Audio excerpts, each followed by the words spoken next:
My hands trembled as I read the email from my boss, Victoria Bennett. Maya, your presentation for the Henderson account is completely unacceptable. I need you to redo the entire thing by tomorrow morning. This is the third time you've disappointed me this week. We need to have a serious conversation about your future at Sterling and Associates. I blinked back tears and looked at the clock. It was already 7 in the evening. I'd spent 3 days working on that presentation, staying late every night, researching every detail about Henderson Industries.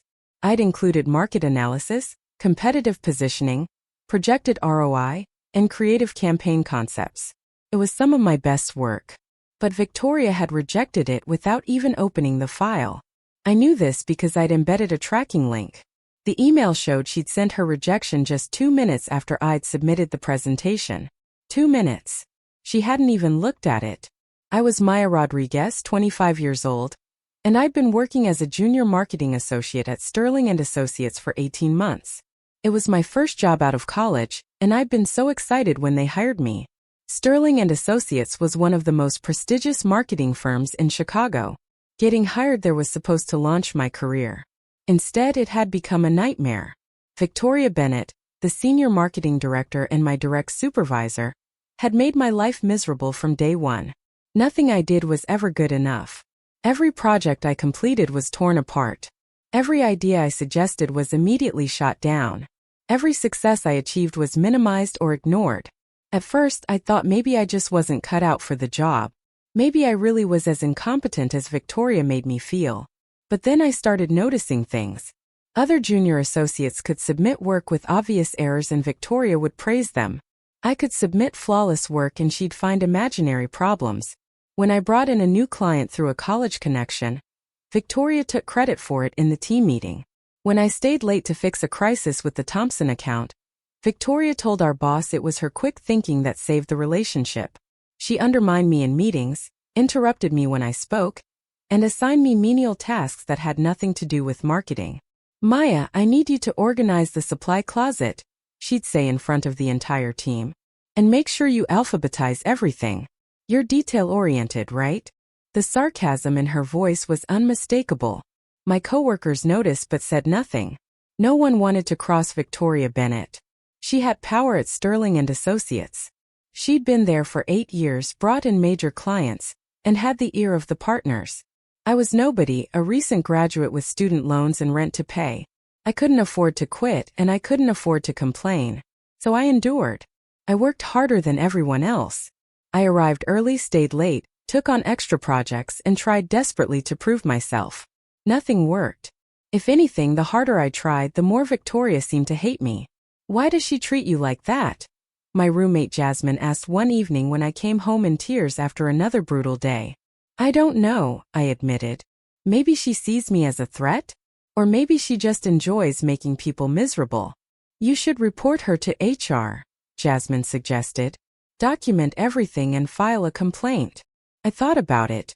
I had emails, messages, and witnesses to Victoria's behavior. But I was also terrified. Victoria had connections. She could make sure I never worked in marketing again. The industry was smaller than people thought. One bad reference from her could destroy my career before it even started. So I stayed silent and kept working.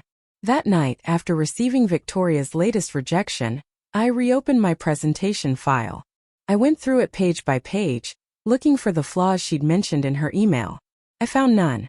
The presentation was solid, creative, data-driven, and perfectly tailored to Henderson Industries' needs. Victoria hadn't rejected it because it was bad. She'd rejected it because I'd created it. I started over anyway. I spent the entire night rebuilding the presentation from scratch, changing the format, the colors, the structure. At 6 in the morning, I submitted the revised version and went home to shower and change before returning to the office. When I arrived at 8:30, there was already an email from Victoria. Still not what we need. I'll handle the Henderson presentation myself. I stared at my computer screen, exhausted and defeated.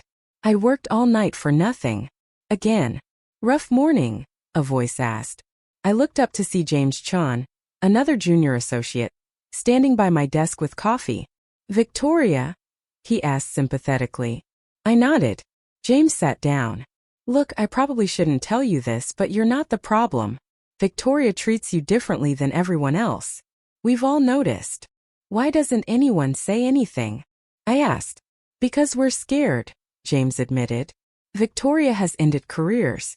2 years ago, there was another junior associate named Sarah who crossed Victoria. Sarah filed an HR complaint. Within 3 months, Sarah was fired for performance issues that mysteriously appeared only after she complained. That's illegal, I said. It's also hard to prove, James replied. Victoria's smart. She documents everything, builds a paper trail, and makes it look legitimate. Sarah couldn't fight it. So I'm just supposed to accept being treated like garbage? I asked bitterly. James looked uncomfortable. I'm saying be careful. Document everything Victoria does, but don't make your move until you have something solid. And maybe start looking for other jobs. Quietly. I took James's advice. I started documenting everything, every rejected project, every dismissive email, every time Victoria took credit for my work. I created a detailed timeline with evidence. And I started applying to other jobs. But the job market was tough. I sent out dozens of applications and got few responses. The few interviews I did land didn't go anywhere. Without a strong reference from Sterling and Associates, I was at a disadvantage. Meanwhile, Victoria's treatment of me grew worse. She began calling me into her office for performance reviews, where she'd list all my supposed failures. You're not meeting expectations, Maya, she'd say, her voice cold. I'm starting to question whether you have what it takes to succeed in this industry. I've brought in 2 new clients this quarter, I'd remind her. Both were small accounts that anyone could have landed. Victoria would dismiss. I need to see you bringing in major clients. Until then, you're on thin ice. But whenever I tried to pitch major clients, Victoria would reassign them to other associates. She created an impossible situation where I couldn't succeed no matter what I did. 6 months into this nightmare, something changed. Our CEO, Richard Sterling, announced that the company was pursuing a major account, Apex Technologies, a tech giant looking to rebrand their entire product line. Landing Apex would be a career-making achievement. I'm assigning the Apex pitch to Victoria's team, Richard announced in the company-wide meeting. This is our biggest opportunity of the year. I expect everyone to bring their A game. After the meeting, Victoria gathered our team. This pitch is critical, she said. I'll be leading the creative direction, obviously. I'll need everyone pulling together research, data, and preliminary concepts. I'm putting you on competitive analysis. I need a comprehensive breakdown of how Apex's competitors are positioning themselves. Finally, a real assignment. I threw myself into the competitive analysis with everything I had. I spent 2 weeks researching every competitor, analyzing their marketing strategies, identifying gaps and opportunities. I created a 50-page report with detailed insights and strategic recommendations. When I submitted it to Victoria, I felt a rare spark of pride. This was excellent work, and even Victoria would have to acknowledge it. She didn't. This is too long, Victoria said, barely glancing at it. I don't have time to read 50 pages. Condense it to 10 and resubmit. I condensed it to 10 pages, cutting out details and nuance to meet her arbitrary requirement. Too short now, Victoria said when I resubmitted. I need more depth. Did you even do thorough research? I was trapped. Too long was wrong. Too short was wrong. There was no right answer because Victoria didn't want me to succeed. But I tried again anyway. I created a 20-page report that balanced depth with brevity. I included executive summaries, detailed analysis sections, and appendices with additional data. It was perfect, comprehensive yet accessible. Victoria rejected it again. I'll just do the competitive analysis myself, she said. Clearly, this isn't your strength. I walked back to my desk feeling hollowed out. I'd spent 3 weeks on that analysis, worked nights and weekends, and it meant nothing. James caught up with me in the break room. I saw Victoria shot down your competitive analysis, he said. For what it's worth, I snuck a look at it. It was brilliant. It doesn't matter, I said. Nothing I do matters to her. Maya, can I tell you something? Victoria's scared of you. I laughed bitterly. Scared of me? She has all the power. Power at the company, yes, James said. But you're talented. Really talented. Your work is better than hers and she knows it. That's why she keeps you down. If my work is so great, why am I still stuck here being treated like garbage? I asked. James hesitated. Because you haven't found the right opportunity yet. But when you do, Victoria's going to regret how she treated you. Trust me. I wanted to believe him, but I was too tired and demoralized. That night, I did something impulsive. I started working on my own version of the Apex pitch. Not for Victoria's team, just for myself. A creative exercise to prove I could do it. I spent my evenings and weekends developing a complete rebranding strategy for Apex Technologies. I researched their products, their market position, their challenges and opportunities. I created campaign concepts, visual mock-ups, social media strategies, and projected ROI analysis. It was the best work I'd ever done. The presentation I created was comprehensive, creative, and strategic. If I'd been given the chance to present it, I knew it could win the Apex account. But I'd never get that chance. Victoria would present whatever she came up with, and I'd remain invisible. 2 weeks before the Apex pitch meeting, Victoria called me into her office. Maya, I've made a decision, she said, her expression cold. I don't think you're the right fit for this team. After the Apex pitch is complete, we'll be discussing your future at Sterling and Associates. My heart sank. She was going to fire me. Is this because of my performance? I asked, knowing the answer. Your performance has been consistently below expectations, Victoria said. I've given you opportunities to improve, but you haven't taken advantage of them. This isn't personal, Maya. It's business. It was absolutely personal, but I couldn't say that. I understand, I said quietly. Good. Please don't discuss this with anyone. We'll make the official announcement after Apex. I left her office feeling numb. I'd known this was coming eventually. Victoria had been building a case against me for months. Now she'd execute her plan and I'd be unemployed with a damaged reputation. That weekend, I updated my resume and intensified my job search. I also did something else. I sent my Apex presentation to my personal email. If I was going to be fired anyway, I wanted to keep the work I'd done. Maybe I could use it as a portfolio piece for future interviews. On Monday, everything changed. I arrived at the office to find chaos.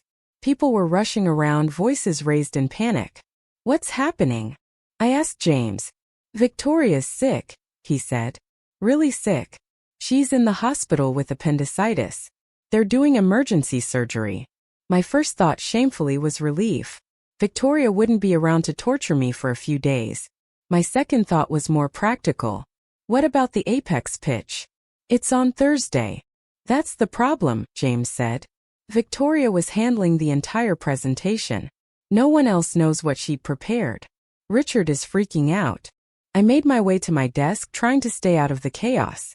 But within an hour, Richard Sterling himself appeared at my cubicle. Maya, I need to speak with you in my office. I followed him nervously. I'd barely interacted with Richard beyond company-wide meetings. He was the CEO, far above my level. Victoria's hospitalization has created a crisis, Richard said once we were in his office.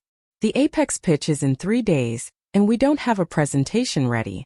Victoria kept everything close to the vest. No one on her team knows what she developed. He looked at me directly. I'm told you did extensive competitive analysis for this pitch. Is that correct? Yes, sir, I said. Though Victoria rejected my analysis. Richard's eyebrows rose. She rejected it? Why? She said it wasn't what she needed, I replied carefully. Do you still have your analysis? Richard asked. And any other work you did on the Apex account? I hesitated. Yes, I have everything I worked on. Good. I need you to present it to me. Now. I pulled up my competitive analysis on my laptop and walked Richard through it. I watched his expression shift from skeptical to impressed. This is excellent work, he said when I finished. This is exactly the kind of insight we need. What else do you have? My heart raced. This was my moment. Actually, sir, I developed a complete pitch presentation for Apex. On my own time, as a personal project. Richard stared at me. You created an entire pitch presentation? Without being asked. I wanted to prove to myself that I could do it, I said. I was planning to use it as a portfolio piece. Show me, Richard demanded. I pulled up my Apex presentation on my laptop, my hands shaking. Richard watched in silence as I walked through my rebranding strategy, campaign concepts, and implementation timeline. When I finished, Richard sat back in his chair, looking stunned. Maya, this is exceptional. This is better than anything I've seen from our senior team. Why didn't you present this to Victoria? She didn't ask for my input on the creative direction, I said. She assigned me to research only. When that was rejected, I worked on this independently. Richard's expression hardened. How many of your projects has Victoria rejected? Most of them, I admitted. Over the past 18 months, I'd estimate she's rejected or dismissed 90% of my work. And you've been documenting this? Richard asked. Yes, sir. I have records of all submissions, rejections, and communications. I'd like to see those records, Richard said. But first, I need you to do something else. Need you to present your Apex pitch to our executive team tomorrow. If they approve it, you'll present to Apex Technologies on Thursday. I couldn't believe what I was hearing. Sir, I'm just a junior associate. You're the person who created the best pitch strategy I've seen in years, Richard interrupted. I don't care about your title. Can you do this? Yes, I said, finding my voice. I can do this. Good. Be in the main conference room tomorrow at 10 a.m. And Maya? Bring all your documentation about Victoria's treatment of you. We'll be having a separate conversation about that. I left Richard's office in a daze. This was actually happening. I was getting a chance to present my work to show what I could really do. That night, I refined my presentation until it was perfect.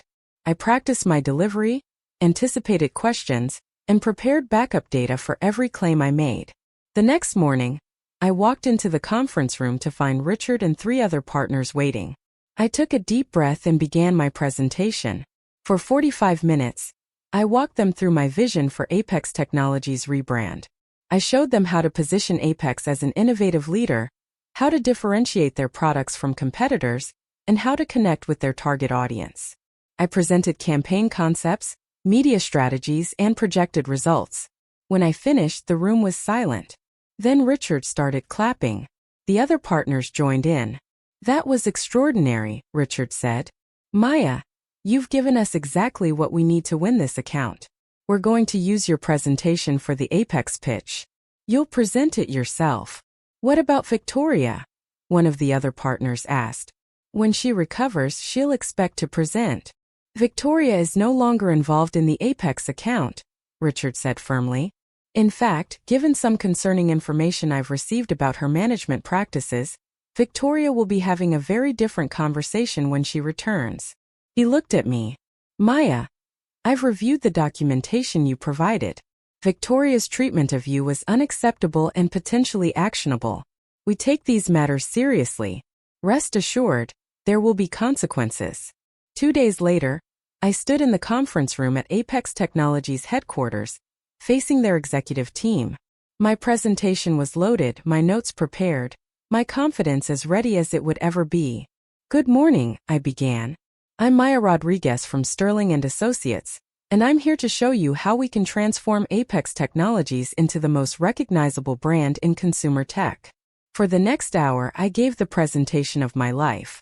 I was passionate, articulate, and completely in command of the material. The Apex executives asked tough questions, and I had strong answers for every one. When I finished, the CEO of Apex Technologies, Bernard Walsh, stood up and shook my hand. That was the most impressive pitch we've seen, he said. You've clearly done your homework and understood not just our products but our vision. We'd be honored to work with Sterling & Associates. I'd done it. I'd landed the biggest account of my career. When I returned to the office, Richard was waiting with the entire company gathered. Everyone, I have an announcement, Richard said. Maya Rodriguez has successfully landed the Apex Technologies account. This is a major win for our firm, and it's thanks to her exceptional work. The room erupted in applause. My coworkers surrounded me with congratulations. James hugged me, whispering, I told you Victoria would regret it. But Victoria wasn't there to see it. She was still recovering from surgery, unaware that her world was about to crumble. A week later, Victoria returned to the office. I was at my desk when I saw her walk in, still moving slowly from surgery but already wearing her usual expression of cold authority. She went straight to her office without acknowledging anyone. Within minutes, Richard's assistant appeared at her door. "Miss Bennett, Mr. Sterling needs to see you immediately." I watched Victoria walk to Richard's office, her confidence intact. She had no idea what was coming. An hour later, Victoria emerged from Richard's office. Her face was pale, her expression shaken. She walked past my desk without looking at me and started clearing out her office. The news spread quickly. Victoria Bennett had been terminated. Not laid off, not resigned, terminated for cause. Richard called a team meeting to explain. Effective immediately, Victoria Bennett is no longer with Sterling and Associates. An investigation into her management practices revealed a pattern of misconduct, including suppressing employee contributions, taking credit for others' work, and creating a hostile work environment. Richard looked directly at me. Maya Rodriguez brought these issues to my attention, and her documentation helped us understand the extent of the problem. I want to make clear that this firm does not tolerate such behavior from anyone, regardless of their position or tenure. He continued, "Additionally, I'm pleased to announce that Maya Rodriguez is being promoted to Senior Marketing Associate, with immediate effect. She'll be taking over management of the Apex Technologies account and leading her own project team." I was stunned. Promoted? Leading my own team? This was beyond anything I'd imagined. After the meeting, several coworkers approached me with apologies. "I'm sorry I didn't speak up about how Victoria treated you," one said. "I was scared, but that's no excuse. We should have supported you," another added. "You deserved better." I appreciated their apologies, but the person I really needed to hear from was Victoria herself. I found her in her office, now empty except for a few boxes, packing her personal items. "Victoria," I said from the doorway. She looked up, and for the first time since I'd known her, she looked vulnerable. "Maya, come to gloat." "No," I said. "I came to ask why. Why did you treat me the way you did?" Victoria sat down heavily in her chair. "You want the truth? Because you reminded me of myself at your age. Talented, ambitious, full of potential. But you were better than I was. Your work was better, your ideas were fresher, your instincts sharper." She laughed bitterly. "I spent 8 years building my reputation at this firm. Then you showed up, fresh out of college, and you were already better than I'd ever be. It terrified me. So you tried to destroy me instead of mentoring me?" I asked. "I tried to protect my position," Victoria corrected. "I thought if I kept you down, kept you from showing what you could really do, I'd be safe. But I was wrong. Your talent was too obvious to hide forever." "You could have helped me," I said.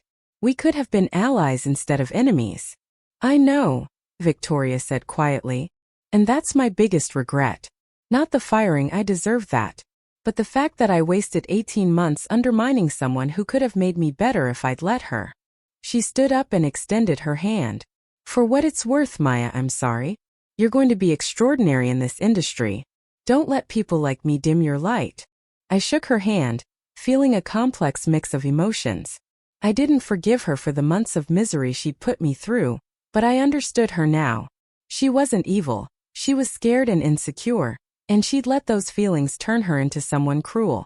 After Victoria left, I sat in my new office, the office that had been hers, and reflected on everything that had happened. 18 months of being undermined, dismissed, and devalued. 18 months of doubting myself, of crying in bathrooms, of wondering if I was really as incompetent as Victoria made me feel. And then in a matter of days, everything had changed. I'd been given one chance to show what I could really do, and I'd seized it. The Apex presentation hadn't just landed an account. It had launched my career and exposed Victoria's misconduct. Over the next few months, I settled into my new role. Leading the Apex account was challenging but rewarding. I built a small team, and I made sure to manage them the way Victoria should have managed me, with support, encouragement, and recognition for their contributions. James became my right hand, and together we developed campaigns that exceeded even Apex's high expectations. Other clients began requesting me specifically, impressed by the work I'd done. My career was taking off in ways I'd never imagined. 6 months after Victoria's departure, I received an unexpected email. It was from her. Dear Maya, I hope you're well and that the Apex account is thriving. I'm writing from my new position at Morrison Marketing Group, a much smaller firm. As I'm sure you know, I've been doing a lot of thinking about my time at Sterling and Associates and my treatment of you. I want you to know that I've started seeing a therapist to work through the insecurity and competitive tendencies that led me to behave so poorly. It's not an excuse, but I'm trying to understand myself better and make sure I never treat anyone that way again. The email continued. I've also been following your career progression. The industry is small, and word travels.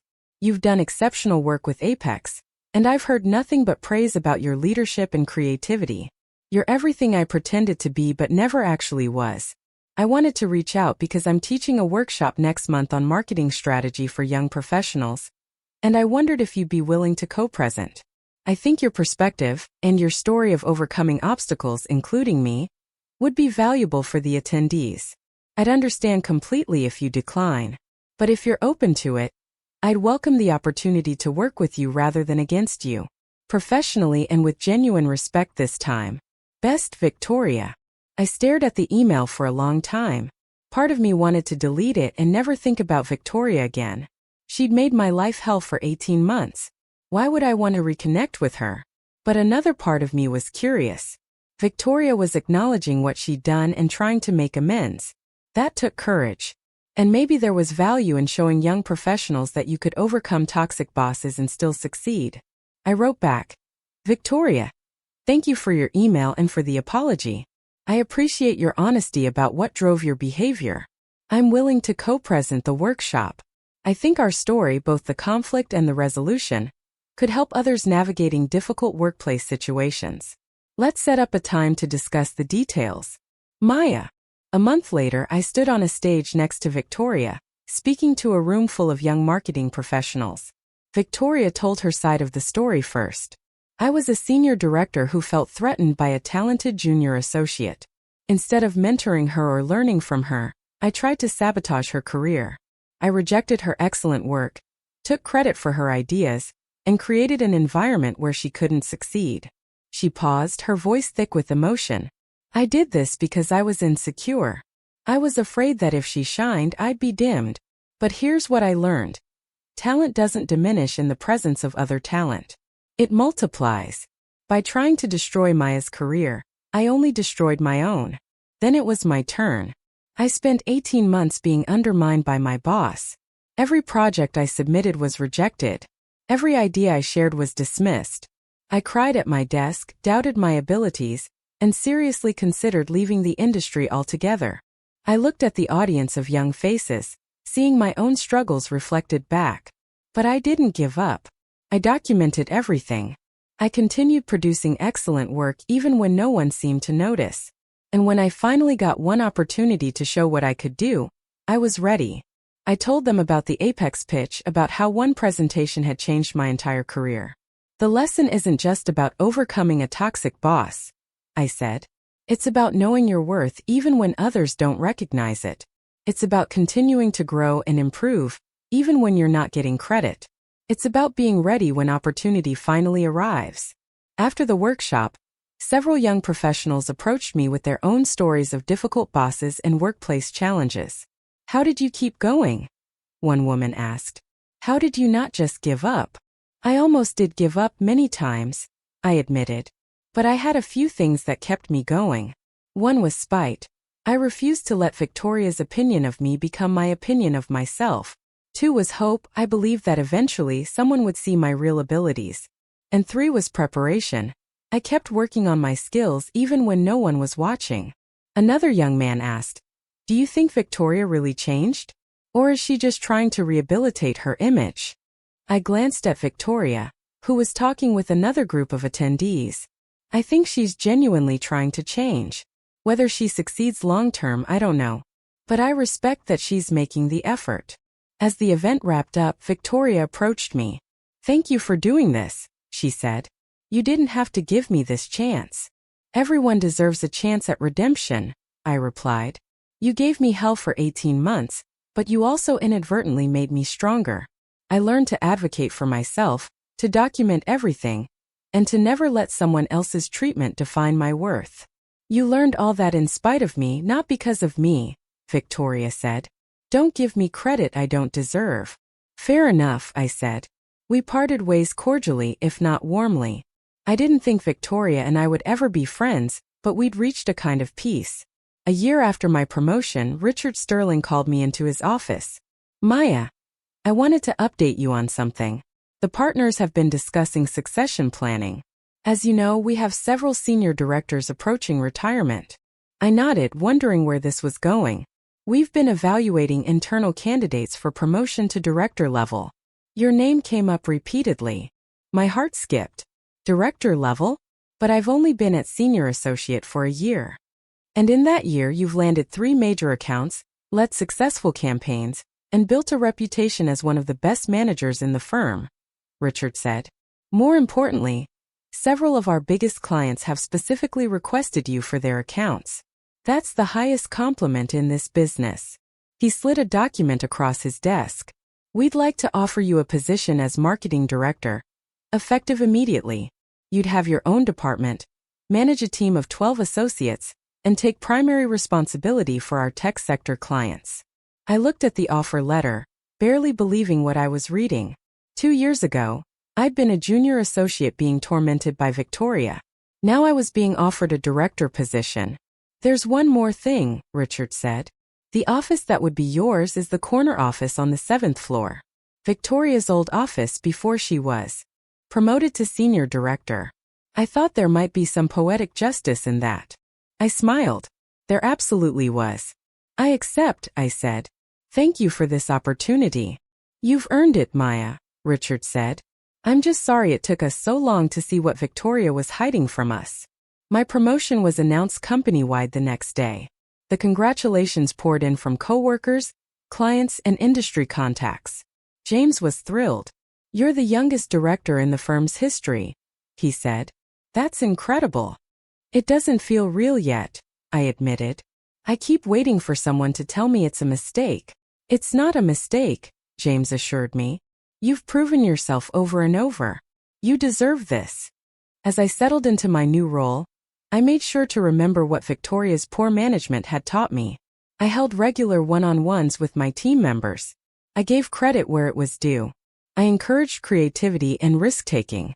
When someone on my team made a mistake, I treated it as a learning opportunity rather than a character flaw. And when junior associates showed exceptional talent, I promoted and showcased their work instead of feeling threatened by it. Within 6 months, my department had the highest employee satisfaction scores in the company and some of the best client retention rates. How are you doing it? Another director asked me during a leadership meeting. Your team is outperforming everyone. I'm managing people the way I wish I'd been managed, I said simply. I'm creating the environment I desperately needed when I was a junior associate. 3 years after my initial promotion, I received another unexpected email from Victoria. This time she was writing to ask for advice. Maya, I hope this message finds you well. I'm reaching out because I'm in a difficult situation and I value your perspective. Victoria's email explained her situation. She'd been working at Morrison Marketing for 2 years and had recently been passed over for a promotion. The position had gone to a younger colleague who, Victoria admitted, had been producing better work. I found myself feeling that old familiar jealousy, Victoria wrote. That fear that I'm being replaced by someone younger and more talented. But this time I recognize those feelings for what they are, my own insecurity, not reality. I wanted to ask your advice. How do I compete with and collaborate with someone who might be better than me at certain things? How do I add value without feeling like I'm being diminished? I know it's ironic asking you this given our history, but you managed to thrive even when I was actively trying to hold you back. I think you understand this dynamic better than anyone. I thought carefully about my response. Then I wrote back. Victoria, the first thing you need to accept is that there will always be someone younger, faster, or more naturally talented in some area. That's not a threat. It's an opportunity to learn and grow. The second thing is to identify what makes you uniquely valuable. You're not the youngest anymore, but you have experience, industry knowledge, and relationships that younger colleagues don't have. Instead of competing in areas where they're stronger, focus on what you do best. Third, be a mentor instead of a gatekeeper. When you help talented people succeed, you become known as someone who develops talent. That's incredibly valuable to any organization. Finally, remember that success isn't a zero-sum game. Someone else's win doesn't require your loss. There's enough success to go around if you're willing to collaborate instead of compete. You asked how to add value. The answer is, be the person who makes everyone around you better. That's the most valuable thing anyone can be. Maya. Victoria responded the next day. Maya, that's exactly what I needed to hear. You're right about all of it. I've been so focused on not being replaced that I forgot to focus on being valuable. Thank you for taking the time to help me despite everything I put you through. You're a better person than I deserve. I'm going to take your advice. I'm going to mentor the colleague who got promoted instead of resenting him. I'm going to focus on what I do best instead of trying to compete in areas where I'm weaker. And I'm going to work on seeing other people's success as additive rather than threatening. I hope someday I can pay forward the grace you've shown me. With gratitude, Victoria. I closed the email feeling satisfied. Victoria was still on her journey of growth, and I was glad I could help guide her. It felt like closing a circle. The person who'd once tried to destroy me was now learning from me how to be better. 5 years after I'd first joined Sterling and Associates, I was named Vice President of Marketing. It was a position Victoria had once held, before her termination. The irony wasn't lost on me. At my promotion celebration, Richard raised a toast to Maya Rodriguez, who went from being undermined by an insecure supervisor to becoming one of the most respected leaders in this firm. Her success is a testament to talent, perseverance, and the importance of creating environments where everyone can thrive. As I looked around the room at my colleagues and team members, I reflected on the journey. I'd gone from crying at my desk to leading a department, from having my work constantly rejected to being sought out by major clients, from being told I had no future in marketing to becoming a vice president. And Victoria, the boss who tried so hard to destroy my career, had ultimately been the catalyst for my success. Her mistreatment had taught me resilience. Her rejection had motivated me to prove myself. Her termination had created the opportunity for my rise. A month after my VP promotion, I received an invitation to speak at a major industry conference. The topic was workplace challenges and career advancement. I accepted immediately. The day of the conference, I stood before hundreds of marketing professionals and told my story. I didn't name Victoria, that felt unnecessary, but I detailed the experience of being systematically undermined by a supervisor. For 18 months, I worked for someone who rejected every project I submitted, dismissed every idea I shared, and took credit for any success I achieved, I said. I documented everything, continued producing excellent work, and waited for my opportunity. I described the turning point, Victoria's hospitalization, the emergency apex pitch, the presentation that changed my career. One opportunity was all I needed, I said. But I only succeeded because I'd been preparing for that opportunity even when it seemed like it would never come. I'd been honing my skills in the shadows, creating presentations no one asked for, developing strategies that no one wanted. When the moment finally arrived, I was ready. I talked about the aftermath. The supervisor who mistreated me was fired. I was promoted.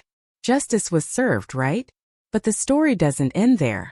That supervisor reached out to me years later, wanting to make amends. She'd done therapy, worked on her issues, and was trying to become a better person. I paused for effect. And I helped her. Not because I'd forgiven everything she'd done. Some things take years to fully forgive. But because I understood that people can grow, change, and learn from their mistakes. The person who tried to destroy my career inadvertently taught me some of the most valuable lessons I've learned about resilience, documentation, and self-advocacy. The audience gave me a standing ovation.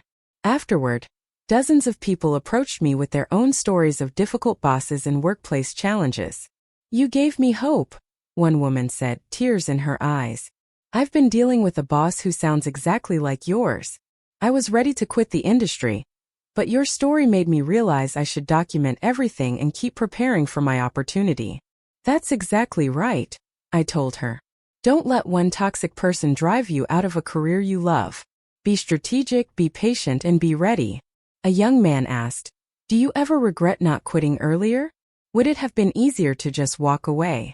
"Probably," I admitted. "But easier isn't always better. If I'd quit, Victoria would have won. She would have successfully driven out someone she perceived as competition. By staying and ultimately succeeding, I proved that talent can't be permanently suppressed. I'm glad I stayed and fought." 6 months later, I received a letter. It was from Victoria, handwritten on personal stationery. "Dear Maya, I attended a marketing conference last month where you were the keynote speaker. I sat in the back and you probably didn't see me. I heard your story, our story told to hundreds of people. You were generous in how you described me. You could have portrayed me as a villain, but instead, you presented me as a cautionary tale about insecurity and wasted potential. You even mentioned that I'd worked on improving myself, which was more grace than I deserved. I want you to know that I've been promoted to director at Morrison Marketing.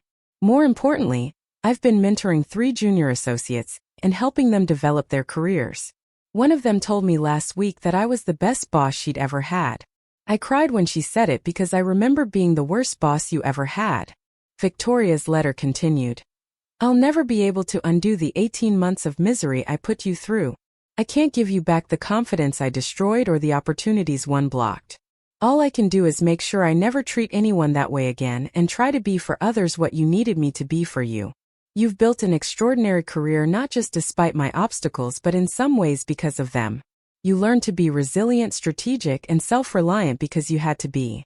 I hate that I put you in that position, but I'm glad it didn't break you. Thank you for showing me what good leadership looks like. Thank you for extending grace when I didn't deserve it. And thank you for turning our painful chapter into a story that helps others navigate similar challenges.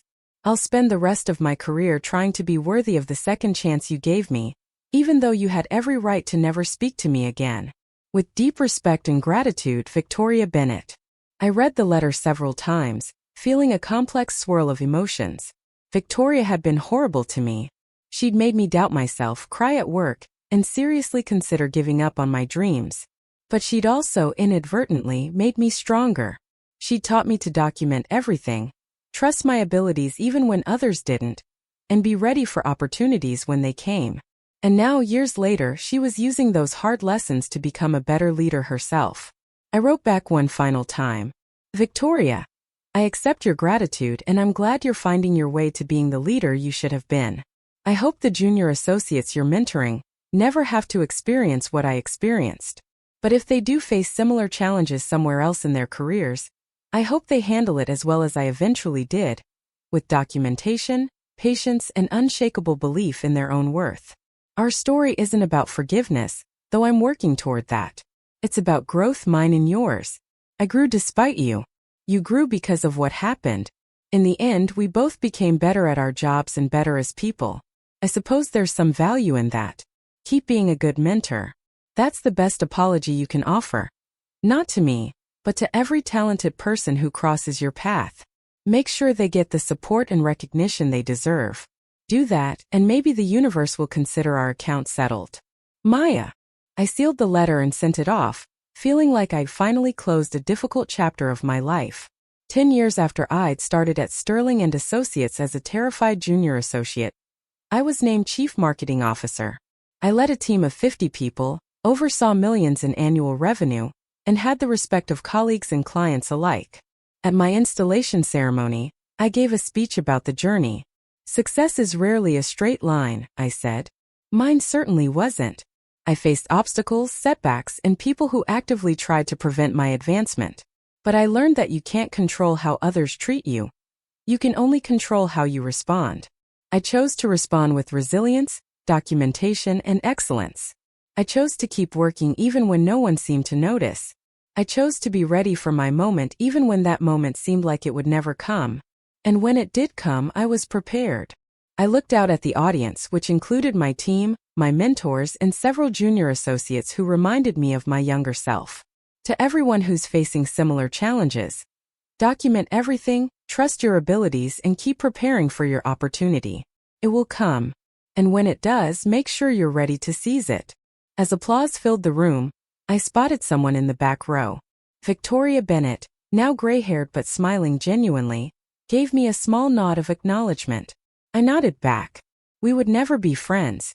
Too much had happened for that.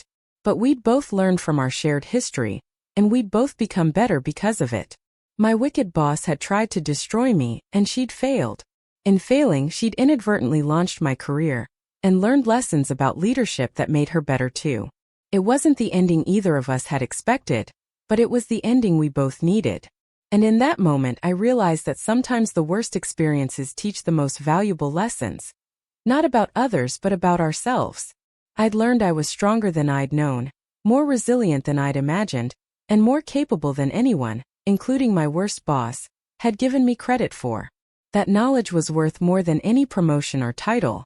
It was the foundation upon which I'd built not just a career but a life. And no one, not even Victoria Bennett at her worst, could ever take that away from me.